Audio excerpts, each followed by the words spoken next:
par exemple dans la Bible, quand on veut parler de la prospérité, est-ce qu'on dit qu'il faut croire au Seigneur pour que tu sois prospère? Non. On dit ce que la Bible dit de faire. Quand tu fais ça, tu es prospère. Voilà ce à quoi on croit. Je veux être prospère. Qu'est-ce qu'on fait pour être prospère? Si je crois en ça, je le fais. Si je crois que la dîme et les offrandes peuvent me rendre prospère, je crois, je le fais. Si je crois que si je jeûne par rapport à ma situation peut changer, je crois, je fais, la situation change. Sinon, on ne croit pas comme ça parce qu'il faut croire. Bon, je m'en vais à l'église, je crois.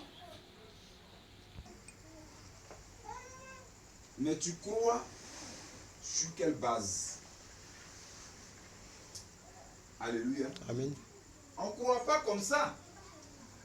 Oui, parce que Christ est mort à la croix pour nous. Je dois croire que je peux être béni. Non, tu ne peux pas être béni. On ne peut être béni que si on fait ce que la parole dit pour être béni. Amen. Quand on pense que Dieu peut nous bénir, on croit à la parole qui nous dit ce qu'on doit faire pour être béni. Alléluia. Amen. Je suis malade.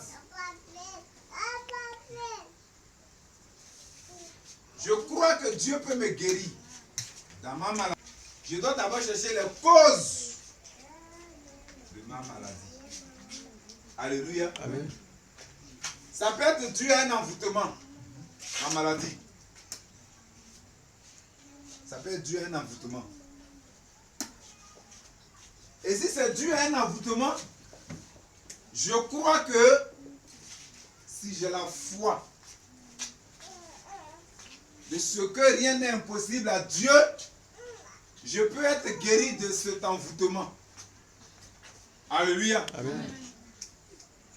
Maintenant, si moi, ma maladie, à la base, c'est mon impolitesse qui a causé cette maladie, alléluia. Amen. Je ne crois pas que Dieu peut me guérir, mais je crois plutôt que si je vais me repentir et que je demande pardon là où il faut demander pardon, Dieu va me guérir. Si à l'origine de ma maladie, j'avais péché et que c'est le péché qui a ouvert la porte à la maladie, si je vais me repentir, Dieu me permettra de guérir. Alléluia. Amen. Donc, il faut croire, oui. Mais croire en quoi? C'est pourquoi je dis, avant de croire, ou avant de savoir ce à quoi il faut croire, il faut connaître la source de ton problème. Mes affaires ne marchent pas. Ce n'est pas parce que mes affaires ne marchent pas et que Christ a donné sa vie à la croix que si je prie, ça va marcher. Non. Qu'est-ce que j'ai fait et puis mes affaires ne marchent pas. Alléluia. Amen. Si je sais ce que j'ai fait, je cherche à savoir ce que Dieu veut que je fasse, ou ce que la Bible veut que je fasse.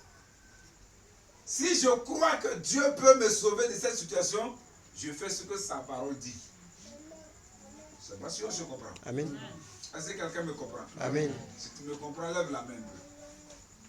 Voilà. Je suis en train de dire, rien ne va chez moi. Or, généralement, on dit c'est les sorciers. Alléluia. Amen. Ah, les sorciers, ils souffrent. Hein? Souvent, mais ils ne sont pas au courant, mais ils sont accusés. Quand tu manques à un aîné, pendant que tu as tort, et que la vie se présente autrement, ça se lève la sorcellerie. Alléluia.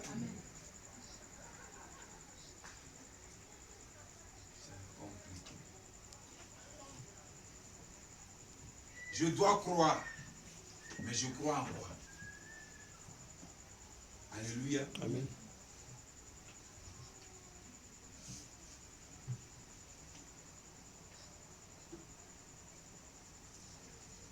Ça ne va pas dans notre maison.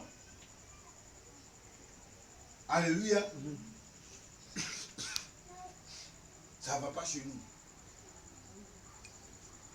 Ah, mon mari, ça ne va pas. Il faut qu'on prie. On n'a qu'à jeûner, prier. Vous allez prier, jeûner, prier. Tu vois, monsieur et madame sont en train de jeûner, sont en train de prier. Prier sur prière, prier sur prière. Ce n'est pas la solution, prier.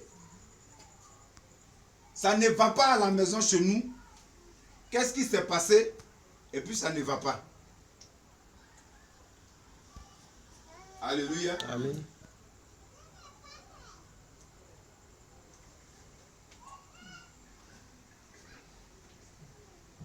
Pourquoi ça ne va pas?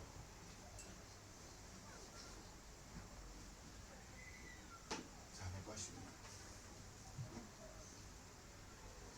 nous. Écrivez ce thème-là. Dimanche, je vais traiter dessus. Si j'ai oublié, dites-moi qu'on veut que tu testes sur ce thème. Pourquoi la femme est source de bénédiction d'une maison? Amen. Alléluia. Amen. Si tu connais une femme qui est dans son foyer, peu importe sa religion, dimanche viens avec elle. Pourvu qu'elle n'a qu'à être au foyer. Alléluia. Amen. Il dit, même si c'est pour la payer, c'est du bien, tu vas lui faire, il faut la payer. Mais à travers ce message, il y a beaucoup de choses que je vais vous révéler. Demande à une femme au foyer, je te demande pardon. Ce dimanche, accompagne-moi dans notre église. C'est pas pour rester, tu vas juste écouter.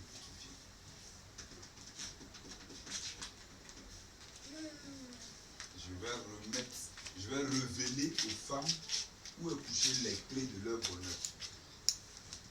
Et pourquoi Dieu leur a donné cette clé. Je veux voyager. Je veux ceci. Je veux cela. Est-ce que la foi seule suffit? Si je dois résoudre une situation, je dois savoir qu'est-ce qui a causé cette situation. Alléluia. Amen. Alléluia. Amen. Regardez un peu les églises. On prie pour les gens. Quand ça va un peu, ils n'ont pas le temps. Alléluia. Amen. Ils n'ont pas le temps. Tu n'as pas le temps pour celui qui doit te bénir. Pourtant, tu passes ton temps à travailler. Or, le travail que tu fais là, lui qui a béni, ça c'est Dieu. Alléluia. Amen. Et quand c'est les jours ou bien les heures de culte, on trouve des arguments pour ne pas venir. On a toujours des arguments bien solides pour dire au pasteur pourquoi on n'est pas venu.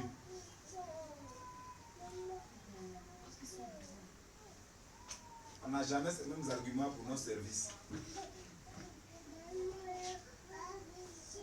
On n'a jamais ces arguments pour des réunions inutiles. On n'a jamais ces arguments pour beaucoup de choses. Alléluia. Amen. Quand on est malade à l'église, on se couche pour implorer la clémence de Dieu. Parce que la maladie a 3 problèmes en bas. Alléluia. Amen. Soit tu as péché.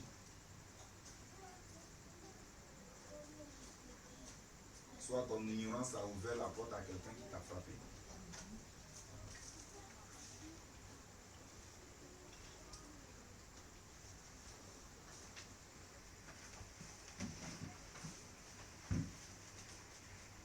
Ou bien l'esprit de mort te domine.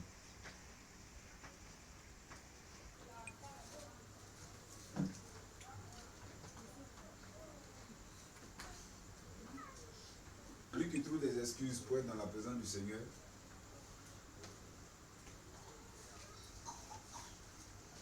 le Seigneur lui laisse le temps d'avoir la foi avant de le bénir.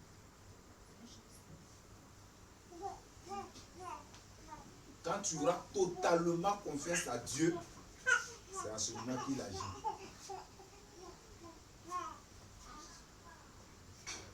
Alléluia. Il faut avoir la foi. Mais avoir la foi en quoi? Chercher les causes de ton mal. Et quand tu connais les causes, la solution que propose la Bible, c'est en cette solution maintenant il faut croire. Parce que derrière cette solution se trouve un chef. Alléluia. Amen. Que Dieu vous bénisse. Amen.